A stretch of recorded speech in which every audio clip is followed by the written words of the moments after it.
ملت لما زور برستيا وملتك كدواي حق وحقوقي خوي بكاتن لكنو يدا سريدا أنتو إن شاء الله أقاد بما فكاني خوي.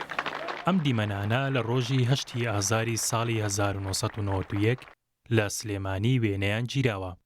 ئەگەرچی هێشتا دەنگی تەقە دەبیسترا و شار بە تەواوی کۆنتڕۆڵ نەکرابووەوە، بەڵام لە نێو شاری سلێمانی نێچیروان بارزانی وتارێکی پێشکەش کرد و پیرۆزبایی سەرکەوتن لە خەڵکی سلێمانی دەکات. وەکو لە دیمەنەکاندا دەردەکەوێت، خەڵکێکی زۆر کۆبوونەتەوە و پێشمەرگەکان چەک و بەرگی شاخیان هەر لەبەردایە. دایکانی شوێنەی کوڕە شەهیدەکانیان بەدەستەوە گرتووە و سرودی ئەی شەهیدان دەڵێنەوە.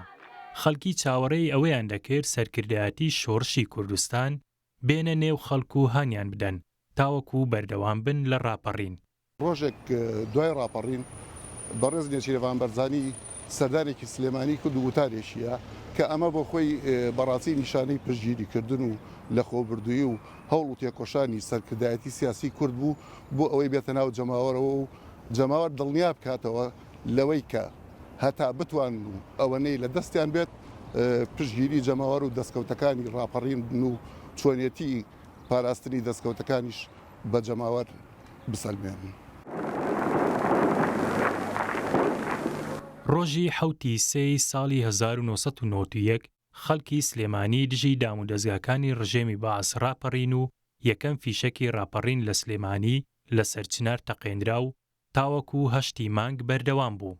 دڵنیۆش بن لەوەی کە خوێنی ئەو شەهیدانە بە فیڕۆ نەڕۆیشتووە و ئێمە کە ئەمڕۆ بەسەربەرزی یەکتر لێرە ئەبینینەوە لە نەتیجەی ئەو خوێنەیە کە ئەو شەهیدانە داویانە. خەڵک گڕوتینێکی تری پیا کردەوە ئامادە بوو زیاتر بەرەو پێشتر بچێت بۆ ئەو شوێنانەی تری هەرێمی کوردستان کە ئازاد نەکراوە ئەوانەی تریش هەر ئازاد بکات. قسەکانی کاک نێچیر لەو کاتا بۆ خەڵکی ئەکردومانە ئەوە ئومێدبەخشێک بوو بە عام بە کورد. ڕاپەڕین بەرهەمی هاریکاری حیزبەکانی نێوبەرەی کوردستانی و خەڵکی کوردستان بوو. خەڵکەکە زیاتر بەمانەیەتێکی بەرزتر باوەڕی بە شۆڕش هەبوو چونکە هاتنی کاک نێچیر خۆی لە خۆیان ڕێنگانەوەیشی ئیجابی هەبوو لەسەر داهاتووی ڕاپەڕینەکە. خەڵکەکەی دڵنیا کردەوە کە ئەبێ بە هەموو خوێن و ژیانمان پارێزگاری لە شاری سلێمانی بکەین. وەکو لە ڤیدیۆکەدا دەردەکەوێت، نێچیروان بارزانی و هاوسەنگەرەکانی دوای سەرکەوتنی ڕاپەڕین لە سلێمانی سەردانی سەرباز و ئەفسەرە بە دیلگیراوەکانی عێراق دەکەن کە لە نەخۆشخانەکانی سلێمانی چارەسەریان بۆ دەکرێت.